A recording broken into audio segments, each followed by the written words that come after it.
Ay sa GF ni Carlos Yulo, kapag di kasama sa interview wag nang umiksena. Kung bago ka lang sa channel na ito, huwag kalimutang mag-like, share, comment, and subscribe. Nagbigay ng advice at opinyon ng actress, comedian na si Ai de las Alas kaugnay ng pagkapanalo ni Carlos Yulo sa 2024 Paris Olympics. Sa isang Facebook video, inihayag ng komedyana kung gaano siya kasaya sa nakuhang 2 gintong medalya ng Pinoy Gymnast Champion, at kasunod yan hindi na napigilan ni Ai na magbigay ng kanyang reaksyon patungkol sa nakita niyang press conference ni Carlos na kasama ang kanyang girlfriend na si Chloe San Jose. Parang na-off ako kasi si Girlie. Habang ini-interview si Carlos, nakasandal dito sa balikat yung baba ni ate girl, say ng batikang aktres. Nakuha pa nga niyang magbiro at sinabing, buti na lang pabilog si ate girl kasi kung ako doon, patay. Sasabog yung balikat ni baby boy. Nakakaloka. Buti na lang pabilog siya, hindi siya patulis. Kasunod niyan ay seryoso na siyang nagbigay ng advice kay Chloe. Ate girl, dapat kapag hindi ka naman kasama sa interview, dito ka na lang sa side by side ang darling mo kasi syempre Olympian yan. Siya yung ine-interview, dapat hindi ka na medyo sumasali ng konti doon sa eksena. Bukod dyan, nakiusap rin si Ai sa mga nag-e-interview kay Carlos na huwag nang makialam sa personal na problema nito sa pamilya, lalo na't hindi naman kasama sa showbiz ang atleta. Tsaka sana doon naman sa mga nag-e-interview, utang na loob, huwag niyo siyang tanungin doon sa issue sa pamilya. Hindi naman showbiz yung bata. Panawagan ng komedyana, patuloy niya pa. Huwag niyo na siyang tanungin sa personal niyang buhay kasi nagkikreate pa ng intriga. Kasi kaya nagkakaroon ng gulo kasi kayong mga nang e-interview na hindi naranas naman showbiz. Yung bata, yun ang topic, paliwanag pa niya. Magugunitang naging hot topic sa social media ang kontrobersya sa pagitan ni Carlos at kanyang pamilya, lalo na ang ina na si Angelica. Tila sinubaybayan din ng mga marites ang sagutan nila sa pamamagitan ng social media, kung saan nakisali rin ang jowa ng atleta. Isa sa mga nag-viral ay yung pag-share ni Chloe ng naging exclusive interview ng Bombo Radio kay Angelica at kasabay niyan ang kanyang reaksyon. Mother dear, I'm gonna hold your hand when I say this. Pero, wait ka lang. Tatapusin lang po namin yung Vault Finals. Paki-on na your comment section po Di yung nagdidelete ka plus ops comsec. Say pa ng girlfriend ni Carlos sa isang post na deleted na. Bukod dyan ay tila ibinandera pa niya ang kanyang pang-aasar umano dahil ginayan niya ang caption sa viral post ni Angelica. Japan pa din talaga malakas. Ba't malakas din naman si Carlos Adriel Yulo? God is with him.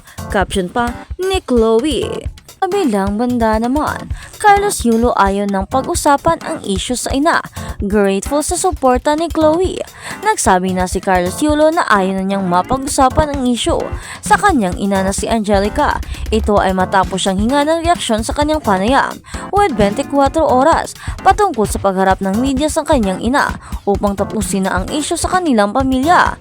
Unang-una po, matagal ko nang pinatawad yung parents ko po, muli niyang iginiit. Patuloy niya pa, ang sakin lang po personal na po namin itong problema at ayaw na po namin itong masyadong pag-usapan. Ayon sa kanya, ang mas gusto niyang bigyang pansin ay ang Pinoy athletes na lumaban sa Paris Olympic 2024 para magbigay ng karangalan sa ating bansa. Andito po tayo ngayon sa Olympics. Gusto ko pong i-celebrate ang pinaghirapan po ng mga atleta at yung mga nakamit ng atleta, say pa ng Olympic champion. Mensahe pa ni Carlos, sobrang proud po ako sa mga atletang Pilipino na pinaglalaban po yung Pilipinas. Grabe po, nakakaiyak po yung mga performance nila. Alam ko po na may natalo tayo sa ibang atleta, pero sobrang proud po ako sa kanila sa dedications, effort at yung pag-show up nila sa araw na yon. Kaya nasa inyo ang suporta ko, lahat kayo. Mahal na mahal ko kayo dahil nagawa natin yung trabaho natin. Magpapasalamat tayo sa itaas na nandito tayo. Binigyan tayo ng ganitong talento, nakakapag-inspire tayo ng mga kabataan at buong Pilipinas. Aniya pa. Bukod dyan ay tinanong din si Carlos patungkol naman sa kanyang girlfriend na si Chloe San Jose. Ano ang ambag ni Chloe sa isang Carlos Yulo? Tanong ng mga veteran broadcaster na sina Mel Tiangco, ang Ang sagot ng Golden Boy, naalagaan po ang mental health ko and well-being ko. Mas nakilala ko po ang sarili ko personally. Through up and down, andoon po talaga si Chloe. May mga time na nahirapan kami and we're really grateful na hindi niya ako sinukuan sa pangarap naming dalawa, saad pa niya. Dagdag pa ni Carlos, right now, sobrang thankful po ako sa kanya. Sobrang thankful ako kay God na ipinakilala ako sa kanya. Grabe po yung suporta na natanggap ko. Ang tiwala, ang pagmamahal po na binigay niya sa akin.